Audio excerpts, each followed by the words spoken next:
it just started getting a lot worse. It's a lot windier. A bunch of chipmunks are scampering around, and one just ran over my foot. Oh goody, geese are fleeing.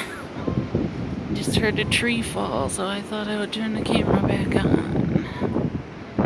This is messed up.